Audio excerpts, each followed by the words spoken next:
A todas y todos, es un verdadero placer volver a reunirnos con muchos de ustedes, amigos y asiduos invitados a estas ediciones del Foro de la Democracia Latinoamericana, que hoy celebra su 8ª versión.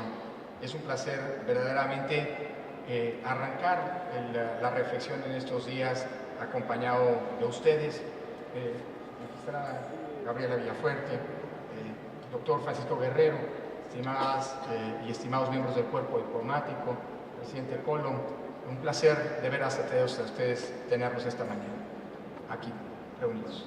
Uno de los motores que marcarán el dinamismo de la vida pública de América Latina el próximo año será la amplia disputa por el poder político en las urnas.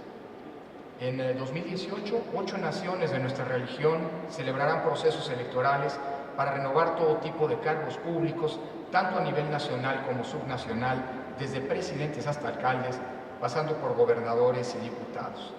Si esas elecciones se suman los 4 comicios que ocurrirán en lo que queda de este año, estamos hablando de 12 países que en el arco de apenas 14-15 meses renovarán sus poderes públicos y que convocarán a más del 80% de la población latinoamericana a las urnas para redefinir sus futuros políticos.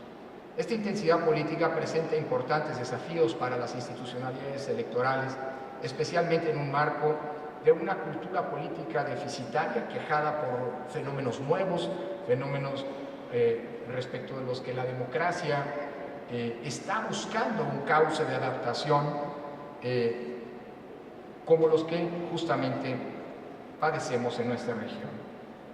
Al respecto, hace algunos meses, en un foro organizado por la Fundación Kofi Annan en nuestro país, para reflexionar sobre la integridad electoral, se mencionaba la relevancia del acceso desigual al dinero, la deficitaria cultura cívica de nuestras sociedades y la baja confianza en los partidos e instituciones públicas como factores que inevitablemente dañan la calidad de las democracias en el continente y con ello la gobernabilidad de nuestros países.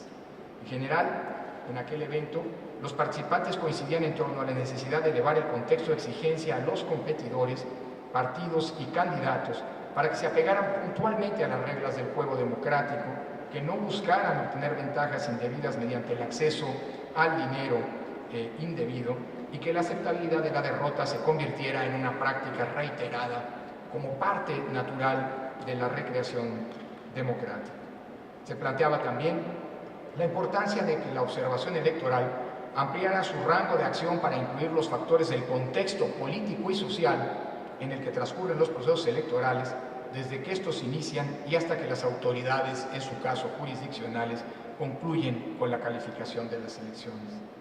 Ese sigue siendo el contexto en el que vamos a uno de los ciclos electorales más intensos que ha vivido la democracia latinoamericana.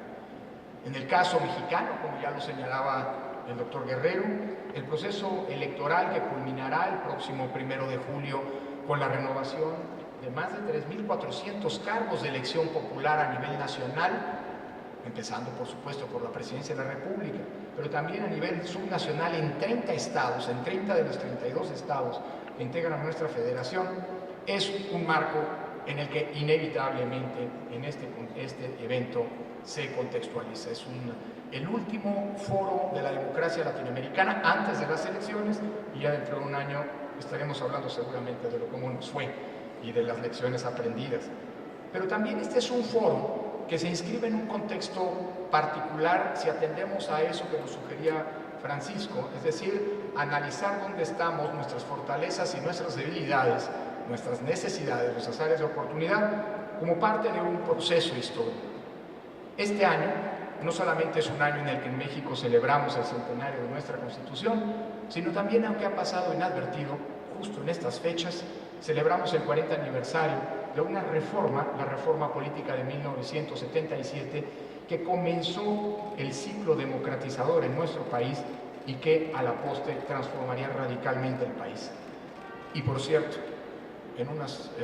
hace algunos días se celebró también el 10º aniversario de la reforma de 2007, que introdujo un cambio radical en el modelo de comunicación política. Permítanme, a la luz de estos eventos, de estas celebraciones, articular las reflexiones que enseguida quiero hacer. Hace 40 años, como decía, inició una serie de profundos cambios que han transformado radicalmente al país. Por cierto, en tiempos de falsas noticias, de fake news, en donde inexplicablemente hace algunas semanas era recurrente escuchar a opinadores públicos señalando que en México estábamos peor que hace 30, hace 40 años. Entonces, inició un proceso evolutivo, pausado y gradual sin duda, pero que cambió radicalmente la faz de nuestra sociedad. Entonces, hace 40 años, en un contexto, por cierto, de candidato único a la presidencia de la República, parecemos olvidarlo, hace 40 años, 41 años en 1976, un solo candidato a la presidencia de la República fue postulado por 3 partidos políticos. El único partido que constituía una real oposición no logró postular a su candidato a la presidencia. Hoy estamos en un contexto en el que hasta el día de ayer en la noche, había ya 35 ciudadanos que habían manifestado su intención de competir por la vía independiente a la candidatura a la presidencia de la República, digamos, para hablar del antes y del después. Decía, en el contexto de candidato único a la presidencia, teníamos un sistema de partidos cerrado y excluyente. Un sistema de partidos, por cierto, que sirvió para que Sartori ejemplificara con el caso mexicano su tipología de partido hegemónico que se ubicaba, por supuesto, en los sistemas de partido no democráticos. Teníamos un sistema de partidos estático, autorreferencial, en donde el pluralismo era testimonial, a pesar de que el mismo desbordaba desde hacía al menos una década los cauces institucionales, como lo demostró el movimiento estudiantil del 68, para mencionar solamente un caso. Nunca, como hace 40 años, por cierto, el país legal distaba tanto del país real. Entonces, todos los gobernadores, sin excepción, pertenecían a un partido político.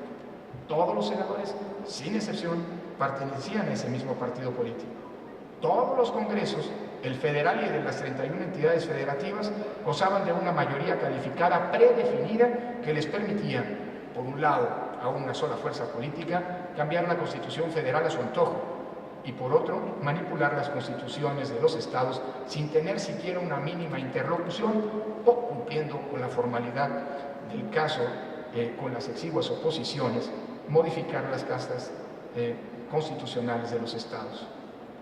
Entonces, teníamos un país, como lo reflejaba la representación política, total y absolutamente monocolor, marcado, si acaso, por alguna esporádica y excepcional municipalidad en manos de la oposición.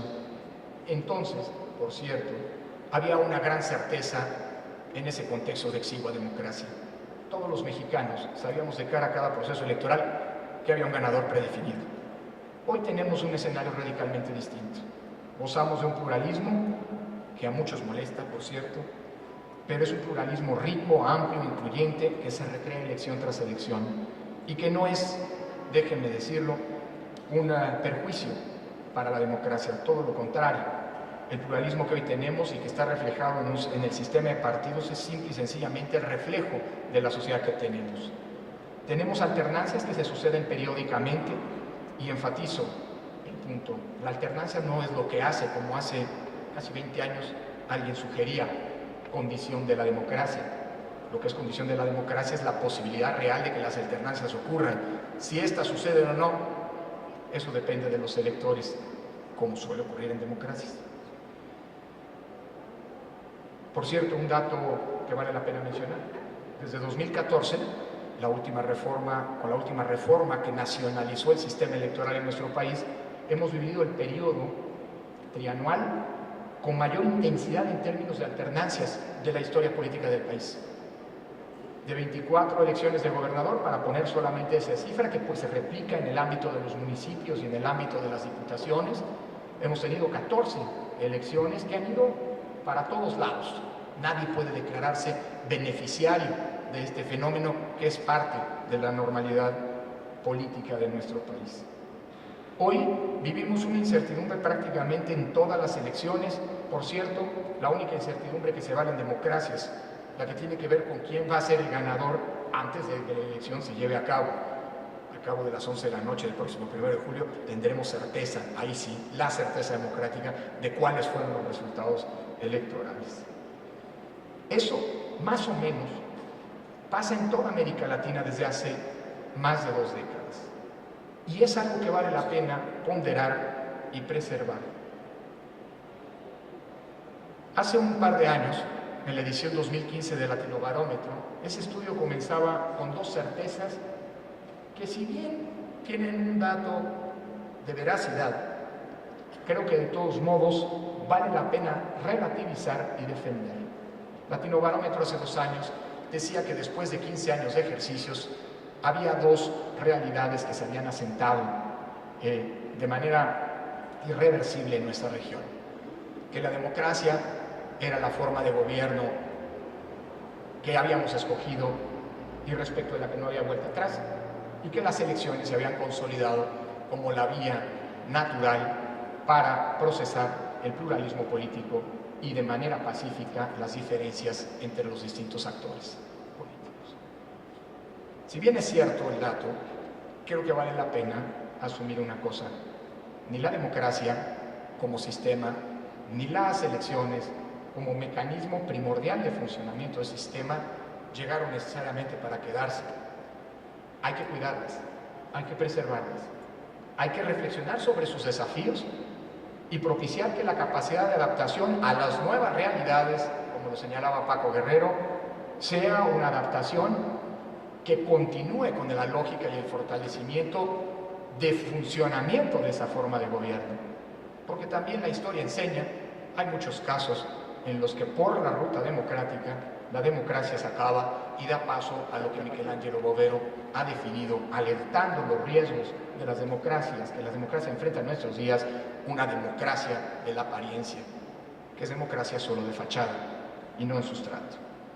Nuestros sistemas electorales son sin duda perfectibles, pero hay tiempos para que esas modificaciones ocurran, y ahí está la elección, por cierto, que nos viene de Panamá, en donde al cabo de cada elección las autoridades electorales, el Tribunal Electoral, tienen que convocar a una amplia discusión pública para proponer reformas, adecuaciones al marco legislativo. Pero esos cambios tienen que hacerse y pensarse como suena, como aconseja el refrán popular, en tiempos fríos. Los temas calientes, más vale procesarlos en tiempos fríos. Tienen que hacerse con serenidad y la pausa que un tema tan relevante amerita. Y tienen que seguir, creo, 3 ejes: la consolidación, el fortalecimiento y la evolución, no la involución del sistema electoral. Y eso es así porque reglas estables y ciertas son claves para inyectar certeza y estabilidad en todo proceso electoral. Hoy tenemos en México reglas complejas, pero son reglas que luego de 3 años de la última reforma han demostrado ser viables, han demostrado ser practicables y además comprensibles para la gran mayoría de los actores políticos y por ende fuente de estabilidad, de la estabilidad que es indispensable procurar para lograr la gobernabilidad durante los tiempos electorales. Termino señalando lo siguiente: tiene razón Francisco, tiene razón Gabriela cuando señalan que nuestras democracias adolecen problemas. Hoy tenemos grandes problemas nacionales que son problemas estructurales y, por cierto, transversales a muchos de nuestros países. La pobreza, la desigualdad, la corrupción, la impunidad y en muchos casos la inseguridad son flagelos que hoy, como pocas veces, conviven y se retroalimentan nocivamente entre sí. Sin embargo, frente a ellos, creo que vale la pena reconocer que el inicio de este gran ciclo electoral, de cara al inicio de este gran ciclo electoral, que los procesos electorales nos abren una oportunidad. Son las elecciones, los momentos que nos hemos dado las sociedades democráticas para discutir públicamente cuáles son los problemas que tenemos y cuáles son las mejores soluciones para enfrentarlos.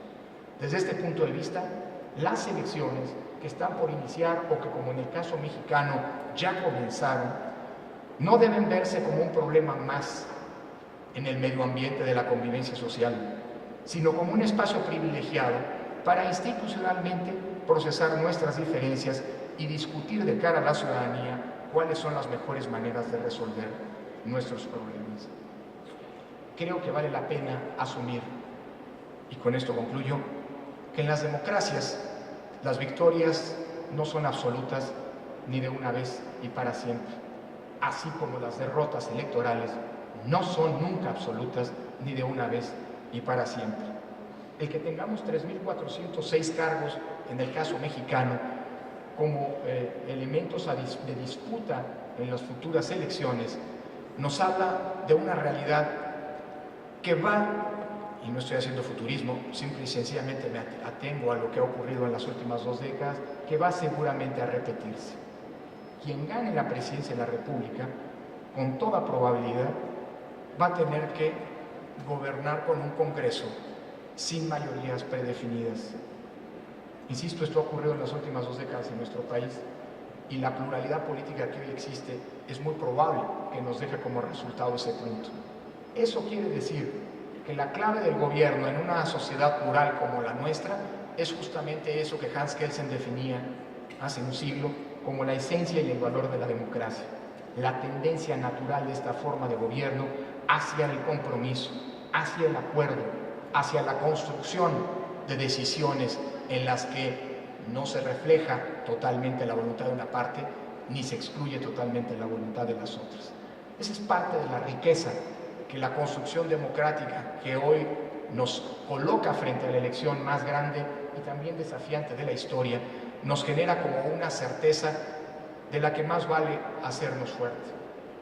Las elecciones del próximo año, sí, en buena medida definirán la ruta política del país en el próximo periodo, del próximo ciclo electoral, pero también es cierto que en México ya no hay ganadores absolutos y predefinidos, ni perdedores absolutos predefinidos. Y eso me parece que de cara a la elección que por venir es algo que tenemos que aquilatar. Muchas gracias.